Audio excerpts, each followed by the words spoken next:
বন্ধুরা, আজ আমরা এমন এক গল্পের গভীরে ডুব দেব যা শুধু একটি সুপারহিরো সিনেমার চেয়ে অনেক বেশি কিছু। এটি একটি জাতির শোক, একটি রাজকুমারীর ব্যক্তিগত যন্ত্রণা এবং হারানো উত্তরাধিকারকে নতুন করে খুঁজে পাওয়ার এক মহাকাব্য। হ্যাঁ, আজ আমরা কথা বলবো মার্ভেল সিনেম্যাটিক ইউনিভার্সের অন্যতম আবেগঘন এবং শক্তিশালী cinema black panther Wakanda forever নিয়ে। এই সিনেমাটি শুরুই হয় এক বিশাল শূন্যতা দিয়ে। প্রিয় রাজা টিচালা আর্নি, যে ব্ল্যাক প্যান্থার ওয়াকান্ডার রক্ষা কবচ ছিল, সে আজ চিরতরে হারিয়ে গেছে। তার অনুপস্থিতিতে কিভাবে ওয়াকান্ডা নিজেদের রক্ষা করবে, বাইরের লোভী দুনিয়ার নজর থেকে নিজেদের সম্পদ কিভাবে বাঁচাবে, আর টিচালার বোন রাজকুমারী শুরি তার ভাইয়ের মৃত্যুর শোক এবং নিজের ওপর থাকা বিশাল দায়িত্বের বোঝা কিভাবে সামলাবে, এই সমস্ত প্রশ্নের উত্তর নিয়েই আজকের আমাদের এই সফর। তাই আর দেরি না করে চলুন ওয়াকান্ডার রাজকীয় কিন্তু শোকাহত দুনিয়ায় প্রবেশ করা যাক। সিনেমার শুরুতেই আমরা দেখি এক ভয়াবহ দৃশ্য। রাজকুমারী শুরি তার অত্যাধুনিক ল্যাবে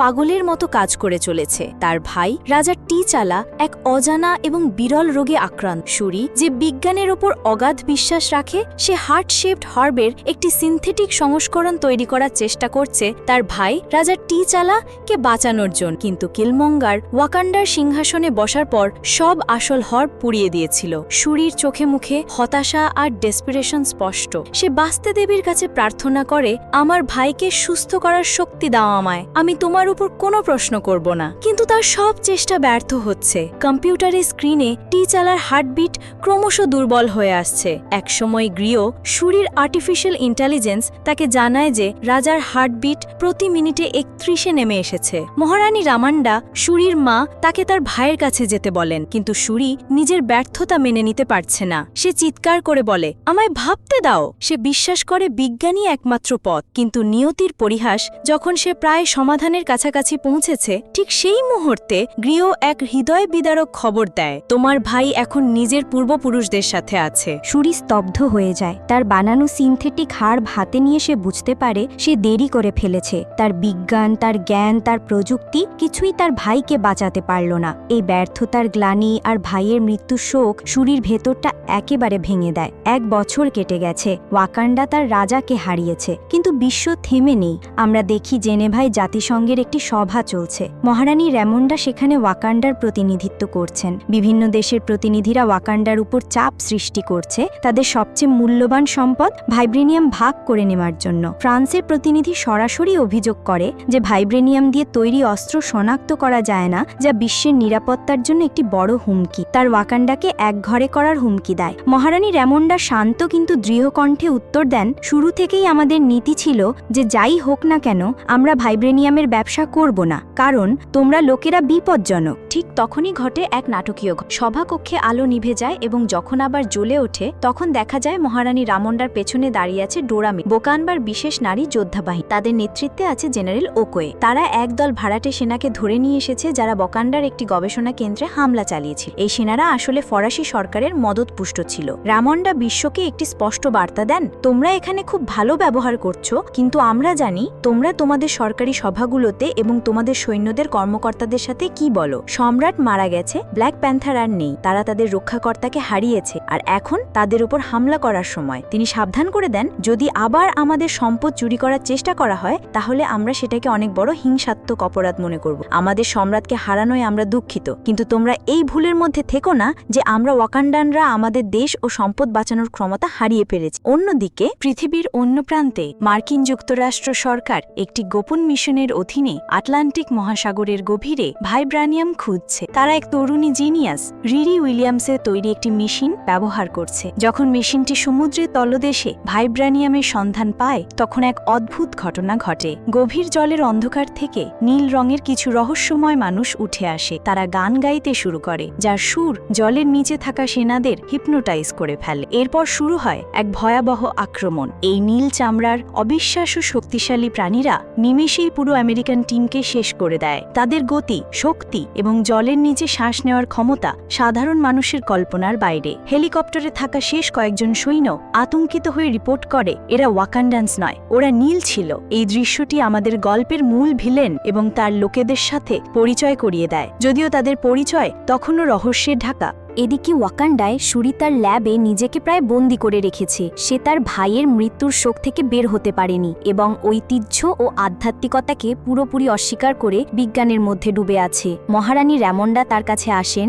আজ টিচালার মৃত্যুর 1 বছর পূর্ণ হয়েছে। র্যামন্ডা চান শুরি তার সাথে একটি বিশেষ অনুষ্ঠানে যোগ দিক, যেখানে তারা টিচালার অন্ত্যেষ্টিক্রিয়ার পোশাক পুড়িয়ে শোকের পর্ব শেষ করবে। কিন্তু শুরি যেতে রাজি নয়। সে বলে ঐতিহ্য হলো অর্থহীন কুসংস্কার। এই কথোপকথন মা ও মেয়ের মধ্যকার মানসিক দূরত্বকে স্পষ্ট করে তোলে। র্যামন্ডা ঐতিহ্য এবং বিশ্বাসের শক্তিতে বিশ্বাসী, আর শুরি বিশ্বাস করে শুধুমাত্র বিজ্ঞানে। একটা সময় শুরি যাওয়ার জন্য রাজি হয়, আর তারপর যখন তারা নদীর ধারে এই রীতি পালন করতে যায়, তখন এক অবিশ্বাস্য ঘটনা ঘটে। জল থেকে উঠে আসে এক রহস্যময়ী ব্যক্তি। তার পায়ে ছোট ছোট ডানা, কানগুলো ছুঁচলো এবং তার পরনে থাকা অলংকার ভাইব্রেনিয়ামের তৈরি। সে সরাসরি র্যামন্ডা এবং শুরির সামনে এসে দাঁড়ায় এবং সে নিজের পরিচয় দেয়। আমার অনেক নাম আছে। নিজের লোক আমায় বলে কুকুলকণ, আর শত্রুরা বলে নেমর। নেমর জানায় যে আমেরিকানরা তার রাজ্যের কাছাকাছি ভাইব্রেনিয়ামের সন্ধান পেয়েছে। সে তাদের থামিয়ে দিয়েছে, কিন্তু সে চায় এই সমস্যার স্থায়ী সমাধান। সে জানতে পেরেছে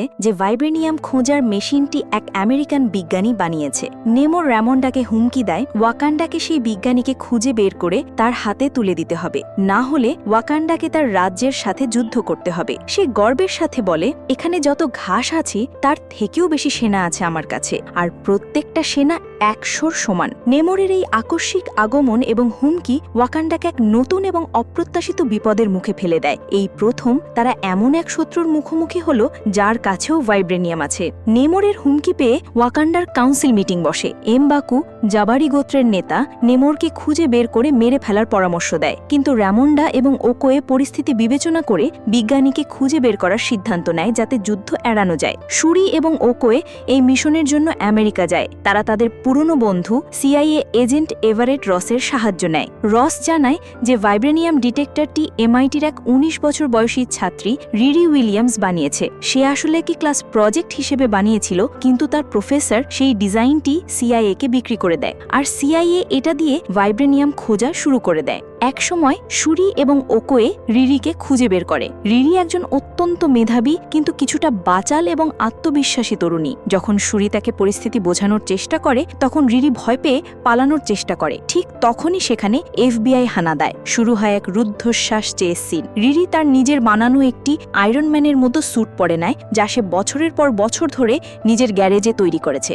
এই চেস সিন চলাকালীন সময় নেমরের 2 সেরা যোদ্ধা আটুমা এবং নামোরা তাদের নীল চামড়ার সঙ্গীদের নিয়ে আক্রমণ করে। তারা এফবিআই এজেন্টদের সহজেই পরাজিত করে এবং শুরি ও রিরিকে অপহরণ করে তাদের জলের নিচে রাজ্যে নিয়ে যায়। ওকোয়ে প্রাণপণ চেষ্টা করেই তাদের বাঁচাতে পারে না এবং এই ব্যর্থতার জন্য মহারানী র্যামন্ডা তাকে ডোরা মিলাজের জেনারেল পদ থেকে বরখাস্ত করেন। এরপর শুরি এবং রিরি জ্ঞান ফেরার পর নিজেদের একটি অদ্ভুত গুহায় আবিষ্কার করে। এরপর নেমর শুরিকে তার রাজ্যে ঘুরিয়ে দেখাতে নিয়ে যায়। এই রাজ্যের নাম টালোকান। এটি একটি অবিশ্বাস্য সুন্দর এবং উন্নত সভ্যতা যা সম্পূর্ণভাবে জলের নিচে গড়ে উঠেছে। তাদের সূর্য হল ভাইব্রেনিয়ামের তৈরি এক বিশাল গোলক। এখানেই নেমর তার এবং তার লোকেদের আসল ইতিহাস শুরিকে জানায়। প্রায় 500 বছর আগে 16শো শতাব্দীতে ইউকাটান পেনিনসুলায় তার লোকেরা বাস করত। তখন স্প্যানিশ হানাদাররা তাদের ভূমি দখল করে নেয় এবং তাদের ওপর অবর্ণনীয় অত্যাচার চালায়। বসন্তের মহামারী এবং দাসত্ব থেকে বাঁচতে তারা এক নীল রঙের আশ্চর্য লতার সন্ধান পান, যা জলের নিচের এক গাছ থেকে উৎপন্ন হয়েছিল। এই লতা তাদের জলের নিচে শ্বাস নেওয়ার ক্ষমতা দেয়, কিন্তু মাটির উপরে শ্বাস নেওয়ার ক্ষমতা কেড়ে নেয়। তারা নীল চামড়ার অধিকারী হয়, আর তারপর তারা জলের নিচে টালুকান নামক এক নতুন সভ্যতা গড়ে তোলে। নেমরের মা যখন গর্ভবতী ছিলেন, তখন তিনি ওই লতা সেবন করেন। এর ফলে নেমর এক মিউটেন্ট হিসেবে জন্মায়। তার মানুষের মতো ফুসফুস আছে, সে মাটির ওপরেও শ্বাস নিতে পারে, তার পায়ে ডানা আছে যা দিয়ে সে উঠতে পারে, এবং তার বয়স সাধারণ মানুষের তুলনায় অনেক ধীরে বাড়ে। সে ট্যালোকানের প্রথম এবং একমাত্র মিউটেন্ট। তার মা যখন মারা যান, তখন তার শেষ ইচ্ছা অনুযায়ী নেমর তাকে তাদের পুরনো গ্রামে কবর দিতে যায়। সেখানে গিয়ে সে দেখতে পায় স্প্যানিশ পাদ্রীরা তার বাকি লোকেদের দাস বানিয়ে রেখেছে। ক্রোধে অন্ধ হয়ে নেমর তাদের সবাইকে হত্যা করে। একজন পাদ্রী মৃত্যুর আগে তাকে অভিশাপ দিয়ে বলে, এল নিনিও সিনামো, নেমোর অর্থাৎ ভালোবাসাহীন শিশু। সেখান থেকেই সে তার নাম নেয় নেমোর। এই গল্প শোনানোর পর নেমোর শুরিকে একটি প্রস্তাব দেয়। সে বলে মাটির ওপরের দুনিয়া চিরকালই তাদের মতো লোকেদের শোষণ করবে, তাই সে চায় ওয়াকান্ডার সাথে জোট বেঁধে পুরো দুনিয়ার ওপর আক্রমণ করতে। সে বলে যদি আমরা একসাথে মিলে ওদের ওপর আগে আক্রমণ করি তাহলে একে অপরকে বাঁচাতে পারবো। শুরি এই প্রস্তাব প্রত্যাখ্যান করে। নেমোর তখন তাকে হুমকি দেয় যদি ওয়াকান্ডা তার সাথে যোগ না দেয় তাহলে ট্যালোকান সবার আগে ওয়াকান্ডাকেই ধ্বংস করবে। এদিকে মহারানী রামেন্ডা তার মেয়েকে খুঁজে বের করার জন্য মরিয়া হয়ে ওঠেন। তিনি হাইতিতে নির্বাসিত জীবন কাটানো নাকিয়ার মানে প্রথম পর্বে টিচালার যে প্রেমিকা থাকে তার কাছে সাহায্য চান। নাকি একজন দক্ষ গুপ্তচর এবং সে সহজেই শুরির অবস্থান খুঁজে বের করে। নাকিয়া এবং ওকুয়ে মিলে শুরি এবং রিরিকে ট্যালোকান থেকে উদ্ধার করার একটি ঝুঁকিপূর্ণ পরিকল্পনা করে। তারা সফলভাবে শুরি এবং রিরিকে উদ্ধার করে, কিন্তু এটা করতে গিয়ে ট্যালোকানের একজন নারী যোদ্ধা মারা যায়। এই ঘটনায় নেমোর ক্ষিপ্ত হয়ে ওঠে। সে তার পুরো সৈন্যবাহিনী নিয়ে ওয়াকান্ডার রাজধানী গোল্ডেন সিটিতে আক্রমণ করে। ওয়াকান্ডার উন্নত প্রযুক্তি এবং শক্তিশালী সেনাবাহিনী থাকা সত্ত্বেও টালোকানের সৈন্যরা জলের নিচ থেকে আক্রমণ করে এক ভয়াবহ পরিস্থিতি তৈরি করে। তাদের গান, ডাক্তার এবং ইঞ্জিনিয়ারদের হিপনোটাইজ করে ফেলে, যার ফলে শহরের প্রতিরক্ষা ব্যবস্থা ভেঙে পড়ে। এই যুদ্ধের চরম মুহূর্তে নেমোর সরাসরি থ্রোন রুমে আক্রমণ করে। সেখানে রিরিকে রক্ষা করার জন্য মহারানী রামান্ডা একাই তার মুখোমুখি হন। নেমোর রিরিকে তার হাতে তুলে দেওয়ার দাবি জানায়। রামান্ডা অসম্মতি জানালে নেমোর পুরো ঘর জলে ডুবিয়ে দেয়। রামান্ডা শেষ শক্তি দিয়ে রিরিকে জলের ওপরে তুলে দেন, কিন্তু নিজে ডুবে মারা যান। শুরি যখন সেখানে পৌঁছায় তখন সে তার মায়ের নিথর দেহ দেখতে পায়। তার চোখের সামনে তার মাকেও কেড়ে নেওয়া হলো। এই ঘটনা শুরির ভেতর প্রতিশোধের আগুন জ্বালিয়ে দেয়। তার শোক এবার পরিণত হয় তীব্র ক্রোধে। মায়ের মৃত্যুর পর শুরি এখন ওয়াকান্ডার রানী। তার মনে এখন একটাই লক্ষ্য, নেমোরকে হত্যা করা। সে তার সমস্ত জ্ঞান এবং প্রযুক্তি ব্যবহার করে আবার সিনথেটিক হার্ট শেপড হার্প তৈরি করার কাজে লেগে যায়। এবার সে সফল হয়। নেমোরের দেওয়া ভাইব্রেনিয়াম ব্রেসলেট থেকে পাওয়া ডিএনএ স্যাম্পল এবং তার ভাইয়ের ডিএনএ ব্যবহার করে সে একটি নতুন হার্প তৈরি করে। হার্পটি পান করার পর শুরি পূর্বপুরুষদের জগৎ বা অ্যানসেস্ট্রাল প্লেনে প্রবেশ করে। সে আশা করেছিল সেখানে তার ভাই টিচালা বা তার মা রামন্ডাকে দেখতে পাবে, কিন্তু তার বদলে সে দেখতে পায় তার কাজিন এরিক কিলমঙ্গারকে। কিলমঙ্গার তাকে বলে তুমি আমাকে বেছে নিয়েছ। সে শুরিকে বোঝায় যে টিচালা ছিল দয়ালু এবং মহান, কিন্তু শুরির মনে এখন প্রতিশোধের আগুন জ্বলছে, ঠিক যেমনটা কিলমঙ্গারের মনে ছিল। সে শুরিকে উস্কানি দেয়, এখন তুমি কি করবে শুরি? ভাইয়ের মতো দয়ালু হবে নাকি রক্তের বদলে রক্ত চাই আমার মতো? এই দর্শন শুরির ভেতরে দ্বন্দ্বকেও আরো তীব্র করে তোলে। সে কি তার ভাইয়ের আদর্শ অনুসরণ করবে নাকি প্রতিশোধের পথ বেছে নেবে? অ্যানসেস্ট্রাল প্লেন থেকে ফিরে এসে শুরি একটি নতুন আরো উন্নত ব্ল্যাক প্যান্থার স্যুট তৈরি করে। এই স্যুটে সোনালী এবং রূপলি রঙের মিশ্রণ রয়েছে, যা তার রাজকীয় পরিচয় এবং যোদ্ধা সত্তার প্রতীক। ওয়াকান্ডা আবার তার রক্ষাকর্তাকে ফিরে পায়। শুরি এখন শুধু একজন রাজকুমারী বা বিজ্ঞানী নয়, সে এখন ব্ল্যাক প্যান্থার। শুরি এখন প্রতিশোধ নিতে প্রস্তুত। সে একটি নিখুঁত পরিকল্পনা তৈরি করে। সে জানে নেমোর জলের মধ্যে প্রায় অপরাজেয়, তাই তাকে জল থেকে বের করে দুর্বল করতে হবে। রিরি উইলিয়ামসের বুদ্ধিমত্তাকে কাজে লাগিয়ে তারা একটি ফাঁদ পাত। ওয়াকান্ডার রয়্যাল ট্যালন ফাইটার জাহাজটিকে একটি বিশাল হিটিং চেম্বারে পরিণত করা হয়। পরিকল্পনা অনুযায়ী তারা নেমোরকে জাহাজের ওপর নিয়ে আসবে এবং উচ্চ তাপমাত্রা ব্যবহার করে তার শরীর থেকে জল শুকিয়ে তাকে দুর্বল করে দেবে। যুদ্ধ শুরু হয় আটলান্টিক মহাসাগরের বুকে। শুরি নতুন ব্ল্যাক প্যান্থার হিসেবে নেমোরের মুখোমুখি হয়। অন্যদিকে ওকোয়ে এবং আরেকজন ডোরা মিলাজে আনেকা মিডনাইট এঞ্জেল নামক দুটি বিশেষ এক্সোস্যুট পরে টালোকানের সৈন্যদের সাথে লড়াই করে। বাকু এবং তার জাবারি সেনারাও এই যুদ্ধে যোগ দেয়। শুরি সফলভাবে নেমোরকে জাহাজের ওপর নিয়ে আসে এবং হিটিং চেম্বার চালু করে দেয়। নেমোর ধীরে ধীরে দুর্বল হতে শুরু করে, কারণ তার ত্বক শুকিয়ে যাচ্ছে এবং সে মাটির ওপরে বেশিক্ষণ শক্তিশালী থাকতে পারে না। শুরু হয় শুরি এবং নেমোরের মধ্যে এক ভয়াবহ লড়াই। দুজনেই তাদের সর্বোচ্চ শক্তি দিয়ে একে অপরকে আক্রমণ করে।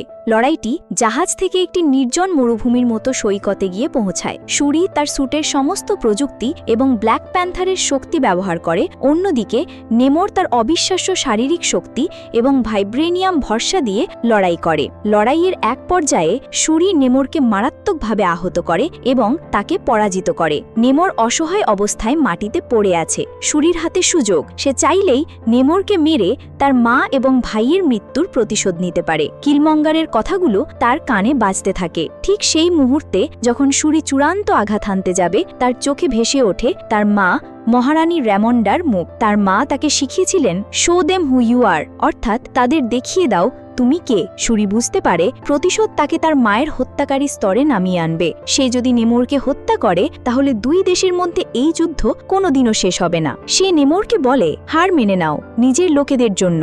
সে তাকে জীবন ভিক্ষা দেয়, কিন্তু শর্ত দেয় যে টালোকানকে ওয়াকান্ডার সাথে একটি শান্তি চুক্তি করতে হবে, এমনকি ওয়াকান্ডাকে বাইরের দুনিয়ার আক্রমণ থেকে রক্ষা করতে হবে। নেমোর শুরির এই মহানুভবতায় অবাক হয় এবং তার শর্ত মেনে নেয়। সে তার লোকেদের যুদ্ধ থামানোর আদেশ দেয়। নেমোরের সৈন্যরা যখন দেখে যে তাদের দেবতা রাজা একজন ব্ল্যাক প্যান্থারের কাছে আত্মসমর্পণ করেছে, তখন তারা অবাক হয়, কিন্তু তার আদেশ মেনে নেয়। যুদ্ধ শেষ হয়। শুরি প্রতিশোধের পথ বেছে না নিয়ে ক্ষমার পথ বেছে নেয় এবং একজন সত্যিকারের নেতা ও রানীর পরিচয় দেয়। ওয়াকান্ডায় ফিরে শুরি দেশের পুনর্গঠনের কাজে মন দেয়। টালোকানের সাথে একটি নতুন জোট তৈরি হয়েছে। এমবাকু সিংহাসনের জন্য শুরিকে চ্যালেঞ্জ জানায়, কিন্তু এটা আসলে একটি আনুষ্ঠানিকতা।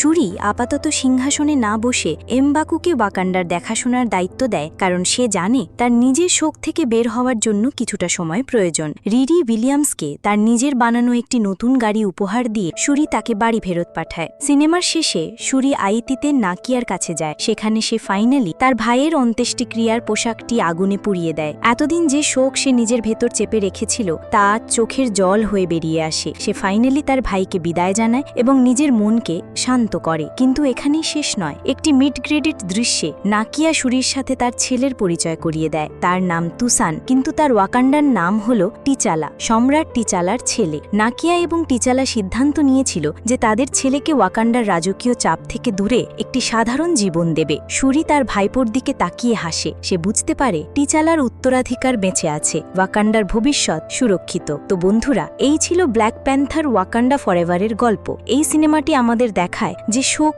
কতটা শক্তিশালী হতে পারে, কিন্তু সেই শোককে জয় করে এগিয়ে যাওয়ার মধ্যেই জীবনের সার্থকতা। শুরি তার ব্যক্তিগত যন্ত্রণা এবং প্রতিশোধের ইচ্ছাকে অতিক্রম করে একজন সত্যিকারের নেত্রী হয়ে ওঠে। সে আমাদের শেখায় যে শক্তি মানে শুধু প্রতিপক্ষকে ধ্বংস করা নয়, বরং সঠিক সময়ে ক্ষমা করতে পারাও এক বিরাট সুখ। আপনাদের এই সিনেমাটি কেমন লেগেছে তা আমাদের কমেন্ট করে জানাতে ভুলবেন না। ভিডিওটি ভালো লাগলে লাইক আর শেয়ার করুন এবং আমাদের চ্যানেলটি সাবস্ক্রাইব করে আমাদের সাথে থাকুন। দেখা হবে পরের ভিডিওতে নতুন কোনো গল্পের সাথে।